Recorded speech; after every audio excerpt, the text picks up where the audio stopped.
शिशुपाल वध के द्वितीय सर्ग में आज हम आगे के श्लोक पढ़ेंगे। इससे पहले हम जो पढ़ रहे हैं उसमें बलराम के कथन ही हमने पढ़े हैं। राजनीति के बारे में, राजा की कुशलता के बारे में उनके जो वर्णन किए थे बलराम ने, वो हमने पढ़े थे। उसी क्रम में आज हम आगे 29वां श्लोक पढ़ेंगे। मंत्रो योध इवाधीरः सर्वांगैः संवृतैरपि चिरं न सहते स्थातुं परेभ्यो भेद शंकया। और इसका अन्वय है सर्वांगैः संवृतैः अपि मंत्रः अधीरः योधः इव परेभ्यः भेद शंकया चिरं स्थातुं न सहते। तो इस श्लोक में बलराम मंत्रणा कार्य की महत्ता का प्रतिपादन और मंत्रणा को अधिक स्थायी रखने का निषेध करते हैं और उस क्रम में कह रहे हैं कि सर्वांगैः सभी अंगों के द्वारा। और अंग कौन से हैं ये हमने इससे पहले वाले श्लोक में पढ़े थे। सहाय साधनोपाया विभागो देश कालयोः विपत्तेश्च प्रतीकारः सिद्धि पंचांगम इष्यते। ये हमने राजा के 5 अंगों के बारे में पढ़ा था।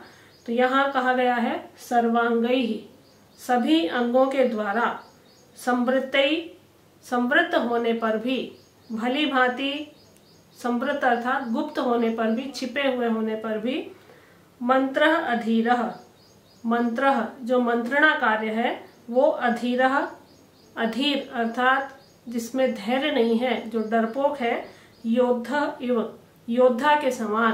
तो डरपोक योद्धा के समान, परेभ्यः दूसरों के द्वारा। तो योद्धा के सामने जो पर है वो है शत्रु, तो शत्रु के द्वारा भेद शंकया जान लिए जाने की आशंका से, चिरम स्थातुम बहुत समय तक, स्थातुम स्थायी रहने में, न सहते समर्थ नहीं हो पाता है। तो जैसे कोई बहुत अच्छा योद्धा है लेकिन वो क्या है, अधीर है, जिसमें धैर्य नहीं है।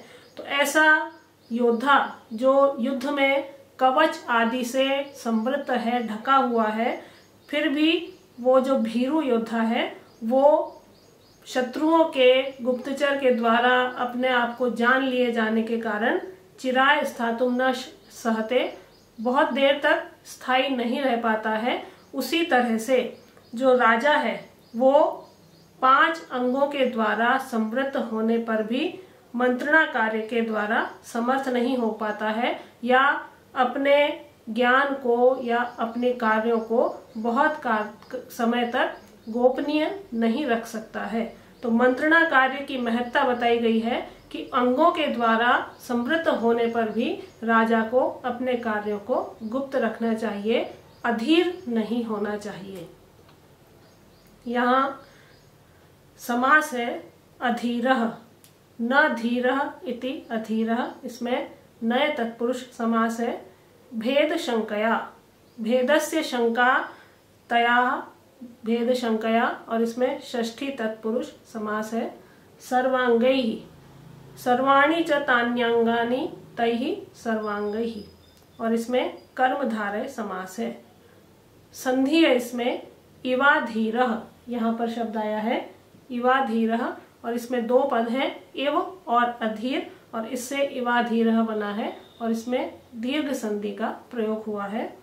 संवृतैरपि, इसमें विसर्ग संधि है और इसमें जो 2 पद है वो है संवृतैः, विसर्ग लगा है, और अपि, और इससे मिलकर विसर्ग का जब र हो जाता है तो उससे बना है संवृतैरपि।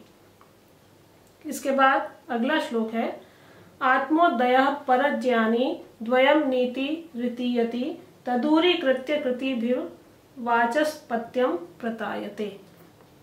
यहाँ पर नीति की बात की जा रही है कि अपने पक्ष में और शत्रु के पक्ष में किस नीति का प्रयोग करना चाहिए, उसके बारे में बलराम का कथन है। अभी हम बलराम के कथन ही पढ़ रहे हैं जो वो कृष्ण से कह रहे हैं, और इसका अन्वय है आत्मोदयः परज्ञानी इति द्वयम् इयति नीतिः तदूरीकृत्य कृतिभिः वाचस्पत्यं प्रतायते। आत्मोदय, अपना, आत्म अर्थात अपना, उदय अपनी उन्नति, और परज्ञानी, पर अर्थात दूसरे की, और यहाँ हम राजा के विषय में पढ़ रहे हैं इसलिए पर का अर्थ है यहाँ पर शत्रु। तो राजा के विषय में कहा गया है कि स्वयं की उन्नति और परज्ञानी शत्रु की हानि को, इति इस प्रकार, द्वयम दो रूपों वाली, इयति नीति ही, इयति इतनी ही, नीति ही नीति बताई गई है राजा के लिए कि राजा को किस आचरण को पालन करना चाहिए। वो ये है आत्मोदय परज्ञानी, अपनी तो उन्नति सोचे और शत्रु की हानि, इस विषय में वो कार्य भी करे और चिंतन भी करे। यही राजा के आचरण के लिए उपयुक्त नीति बताई गई है। तदूरीकृत्य, तद उसे, अदूरीकृत्य अपना करके ही, अदूर अर्थात जो दूर नहीं है समीप है, उसे अपना करके ही, कृतिभिः नीति जानने वालों के द्वारा, वाचस्पत्यम अपनी संपूर्ण वाच को, वाणी को, प्रतायते फैलाया जाता है। तो नीति वेत्ताओं द्वारा इसी वाणी का कथन किया गया है कि राजा को किस आचरण को अपनाना चाहिए, और यहाँ पर कहा गया है आत्मोदय परज्ञानी, स्वयं की उन्नति और शत्रु की हानि, इसी विषय में उसे हमेशा प्रयत्नशील रहना चाहिए। यहाँ व्युत्पत्ति है नीति, ये कई बार शब्द आता है और इसमें नी से तिन प्रत्यय किया गया है और उससे नीति ही शब्द बना है।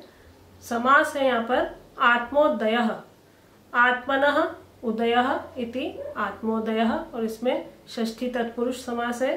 परज्ञानी, इसमें परस्य ज्ञानी, इससे ये परज्ञानी शब्द बना है। इसके बाद हम अगला श्लोक, आज का अंतिम श्लोक पढ़ेंगे।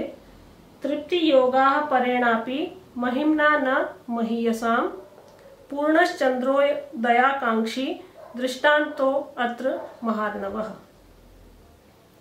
तो राजा को कभी भी संतुष्ट नहीं होना चाहिए, इस बात को समझाते हुए बलराम यहाँ पर कह रहे हैं महीयसाम परेणम, परेण महिम्ना अपि तृप्ति योगः न। महीयसाम महापुरुषों की, परेण बहुत अधिक, महिम्ना जो महत्ता प्राप्त कर ली है। तो महापुरुषों ने जो बहुत अधिक महिमा को प्राप्त कर लिया है या महत्ता को प्राप्त कर लिया है, उसके बाद भी तृप्ति योगः उन्हें तृप्त नहीं होना चाहिए। न तृप्ति योगा न, संतुष्टि नहीं होनी चाहिए, चाहे कितने भी महान हो या कितने भी महान कार्य उन्होंने कर लिया हो, लेकिन फिर भी उन्हें तृप्त नहीं होना चाहिए, संतुष्ट नहीं बैठना चाहिए।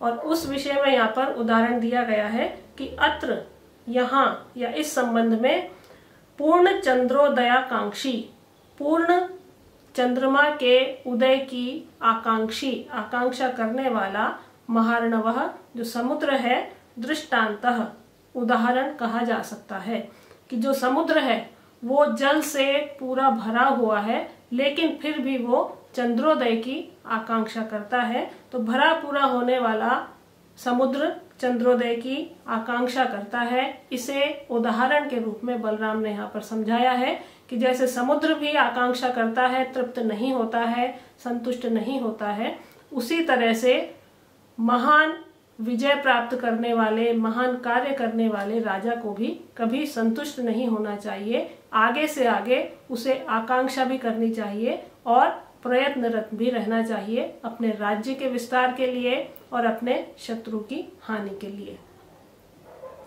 यहाँ हम व्याकरण पढ़ेंगे, व्युत्पत्ति पढ़ेंगे। सबसे पहले तृप्ति, इसमें तृप धातु से तिन प्रत्यय किया है और उससे तृप्ति शब्द बना है।